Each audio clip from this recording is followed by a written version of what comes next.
આગળ વાત કરીએ દાહોદ જિલ્લાના સંજેલી ગામમાં અસામાજિક તત્વોનો આતંક વધી ગયો છે। પોતાના ખેતર પાસે ઉભેલા વ્યક્તિ પર અસામાજિક તત્વોએ જીવલેણ હુમલો કર્યો। અસામાજિક તત્વોએ ખેતર માલિકના ખેતરની વાડ પણ તોડી પાડી। હુમલામાં ઘાયલ ખેતર માલિક જીવ બચાવીને ભાગ્યો। મારામારીનો સમગ્ર વિડીયો સોશિયલ મીડિયામાં વાયરલ થયો છે। સંજેલી પોલીસે સમગ્ર મામલે તપાસ હાથ ધરી। तो संजेली गाम में असामाजिक तत्वों त्रास खेतर मालिक पर हुमलानो आ वीडियो पण सामे आव्यो छे। नोंधनीय छे के अहीं वाड पण आ असामाजिक तत्वों द्वारा तोड़ी पाडवामां आवी हती। समग्र मामले हाल गाममां चकचार मची छे। આગળ વાત કરીએ મહત્વના સમાચાર વડોદરાથી સામે આવી રહ્યા છે। વડોદરા મનપાના કૌભાંડમાં સીએમએ રિપોર્ટ મંગાવ્યો। ફાયરના સંસાધનો ખરીદવામાં મોટું કૌભાંડ છે જેનો આક્ષેપ થઈ રહ્યો છે। ગેરરીતિ મામલે સીએમએ રિપોર્ટ મંગાવ્યો છે। મનપા કમિશનર અરુણ મહેશ બાબુના તપાસના આદેશ ડેપ્યુટી કમિશનરને તપાસ સોંપવામાં આવી। 8 થી 10 ગણા ભાવે સાધનોની ખરીદીની ગેરરીતિ સામે આવી। 3.17 કરોડના સાધનો 10 ગણા ભાવે ખરીદાયા। આ મહત્વના સમાચાર। 280 ની સિસોટી 3238 માં ખરીદી કરાતી હોવાનો પણ ભાંડો ફૂટ્યો છે। આ ફાયર વિભાગનો ભાંડો છે જે ફૂટવા પામ્યો છે, જેને લઈને હવે તપાસનો રિપોર્ટ પણ મુખ્યમંત્રી દ્વારા મંગાવવામાં આવ્યો। 1395 ની કિંમતની પાણીની બોટલના 3639.71 રૂપિયા ચૂકવાયા। तो दाहोदनी एसबीआई बैंक में 5 करोड़ थी वधुनु लोन कौभांड सामे आव्युं। तत्कालीन मैनेजरे बोगस पगार स्लीप अने दस्तावेजोना आधारे 5 करोड़ थी वधुनी लोन मंजूर करी। 30 जेटला अरजदारोने 5 करोड़ थी वधुनी लोन मंजूर करी बैंक साथे छेतरपिंडी करी। दाहोद ब्रांच में नियम विरुद्ध जईने करोड़ोनी लोन अपाई। वडोदराना समासावली रोड पर रहता गुरमीत सिंह 2022 થી 2024 सुधी दाहोदनी ब्रांचना मुख्य ब्रांच मैनेजर हता। પોલીસે મોડી રાત્રે પૂર્વ બેંક મેનેજરને ઝડપી પાડ્યો। કરજણ ડેપો અને પ્રાથમિક શાળામાં કર્મચારી હોવાની ખોટી સેલેરી સ્લીપ બતાવી લોન લીધી હતી। તેમજ રેલવેમાં ઓછા પગાર કરનારની 2.5 ગણા વધુ પગારની નકલી સ્લીપથી લોન મંજૂર કરાઈ। મનીષ ગૌલે અને ગુરમીત સિંહ બેદી તેઓના દ્વારા અન્ય લોકો સાથે મેળાપીપણું કરીને જે લોકો લોન માટે એપ્લાય કરતા હોય છે અને લોન એમને મળવાપાત્ર હોય છે એ રકમ કરતાં વધુ રકમની લોન અથવા જૂની લોન છે ભરપાઈ કરવાની બાકી હોય અથવા જે તેઓની સેલેરી સ્લીપ છે એમાં જે આવક આપી હોય એ આવકમાં છેડછાડ કરીને વધારે રકમ દર્શાવી હોય, આ પ્રકારના અલગ અલગ કેસોમાં લોન વધારે મંજૂર કરીને પોતાની સત્તા છે એનો દુરુપયોગ કરીને ખોટા ડોક્યુમેન્ટ બનાવીને અને ખોટા ડોક્યુમેન્ટને ખરાબ ઉપયોગ કરીને અલગ અલગ કેસમાં લોન આપવા લગતના બનાવ બન્યા હતા। અને ઓડિટ દરમિયાન આ વસ્તુ ધ્યાનમાં આવતા એસબીઆઈના હાલના મેનેજરશ્રી દ્વારા બંને કેસમાં ફરિયાદ આપવામાં આવી છે અને ફરિયાદ અન્વયે અત્યાર સુધીમાં ટોટલ 7 લોકો રાઉન્ડ અપ કરી અરેસ્ટની કાર્યવાહી કરવામાં આવેલી છે। તો આ તરફ સુરતથી રૂપિયા 2000 કરોડના સાયબર ફ્રોડનો મામલો સામે આવ્યો। અહીં ઈડી અને આઈટી વિભાગના ઉધનામાં ધામા।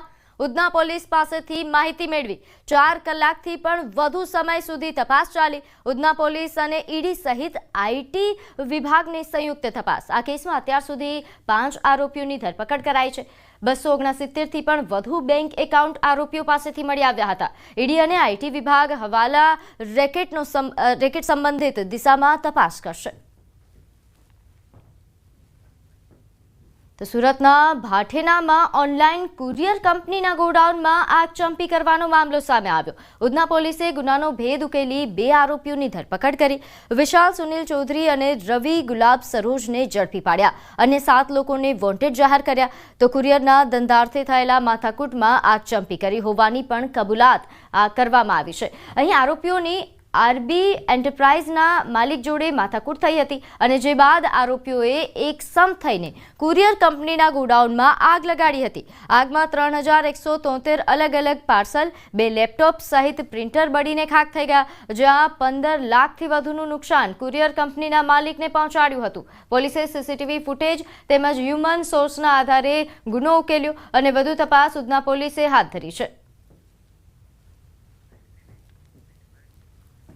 તો અમદાવાદ એટીએસ દ્વારા સુરતના ઉધના રેલવે સ્ટેશનથી 1.59 લાખની નકલી ચલણી નોટો સાથે ઇસમને ઝડપી પાડ્યો છે. એક જ નંબર અને એક જ સિરીઝની અનેક 500ની નોટો જપ્ત કરાઈ. મંકણા ગામનો સત્યનારાયણ દેવીલાલ તૈલી નકલી નોટ લઈને આવી રહ્યો હોવાની બાતમી એટીએસને મળી હતી, જેથી એટીએસની ટીમે સવારે 10:30 કલાકે ઉધના સ્ટેશન બહાર વોચ ગોઠવી. બપોરે 12:10 સત્યનારાયણ થેલા સાથે આ પકડાયો હતો. તપાસમાં નકલી નોટો મળી આવી અને ઉધના રેલવે સ્ટેશન જેવી ભીડભાડી જગ્યા પર તપાસ અશક્ય હોવાથી ઈસમને ડીસીબી કચેરી લઈ જવાયો. નોટોની તપાસમાં કાગળની ગુણવત્તા, વોટરમાર્ક અને સિક્યોરિટી થ્રેડમાં ખામીઓ મળી આવી. નોટો ફોરેન્સિક પરીક્ષણ માટે ગાંધીનગર મોકલાશે. જો કે સત્યનારાયણે કબૂલાત કરી કે નકલી નોટો એ પશ્ચિમ બંગાળના તાહિર ઉર્ફે કાલી પાસેથી ખરીદી 59,000 રૂપિયા આપીને 1.59 લાખ રૂપિયા મેળવ્યા. નકલી ચલણનો જથ્થો દૂષણ ફેલાવવાનો ઇરાદો છે. હાલ આરોપીના કોર્ટે માત્ર 1 દિવસના રિમાન્ડ મંજૂર કર્યા. આરોપી તાહિર ઉર્ફે કાલી પેરોલ પરથી ભાગી ચૂક્યો છે. સરકારી વકીલે કહ્યું કે નકલી નોટો એ ટેરર ફંડિંગમાં વપરાય છે કે નહીં તેની તપાસ જરૂરી છે.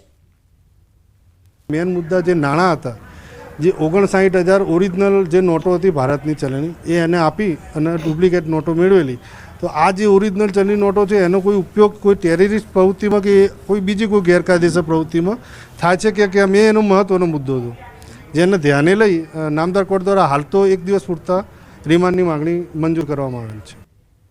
કચ્છના ભુજમાં ધોરણ 12માં અભ્યાસ કરતા યુવકને બ્લેકમેલ કરી 32 લાખના રોકડ અને દાગીના પડાવનાર 2 શખ્સને પોલીસે ઝડપી પાડ્યા. ભુજથી ગુમ થયેલ યુવકો અમદાવાદના એરપોર્ટ પર પોલીસના હાથે ઝડપાયા હતા, જેની તપાસમાં ચોંકાવનારો ખુલાસો થયો.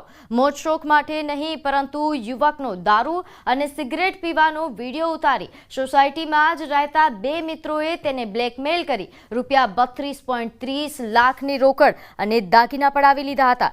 ફરિયાદી પોતાના કામસર દિલ્હી ગયા હતા અને ત્યારે તેમના 19 વર્ષીય દીકરા ઈશાનસિંહની એકલતાનો લાભ લઈને આરોપી રાહુલ સોલંકીએ ફરિયાદીના ઘરમાં પ્રવેશ કરી દીકરાને ધમકી આપી 2 મહિના પહેલા ઉતારેલો દારૂ અને સિગરેટ પીતો વિડીયો તેની માતાને બતાવી દેવાની ધમકી આપી અને 15 લાખની માંગણી કરી. બળજબરીથી તિજોરીનું તાળું ખોલાવી તેમાં રહેલા રોકડા 8 લાખ અને સોનાના દાગીના મળીને કુલ 32.30 લાખની ઘરમાંથી બળજબરીપૂર્વક ચોરી કરાવી હતી.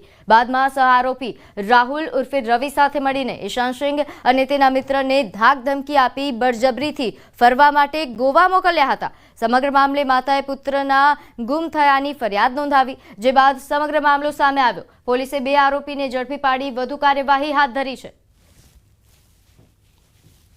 એમના 2 મિત્રો રાહુલ મહેશ્વરી અને રાહુલ સોલંકી નામના 2 મિત્રો સાથે પહેલાથી સંબંધ હતો, એ લોકોને મિત્રતા હતી ને એમને આ બંને રાહુલે એવી ધમકી આપેલી કે તમારા સિગરેટ પીતા અને દારૂ પીતા ફોટા અમે તમારા મા બાપને આપી દઈશું એમ કરીને એમની પાસેથી આ જે ફરિયાદી કોઈ કામ અર્થે દિલ્હી ગયા હતા અને એમની ગેરહાજરીમાં આ છોકરાઓ પાસેથી તિજોરીની લોકરની ચાવી મેળવી લીધી અને એક બીજા સરદારજીને બોલાવીને એ ચાવીની ડુપ્લિકેટ ચાવી બનાવડાવીને આ તિજોરી ખોલીને એમાંથી રોકડા રકમ 8 લાખ અને દાગીના એ બધું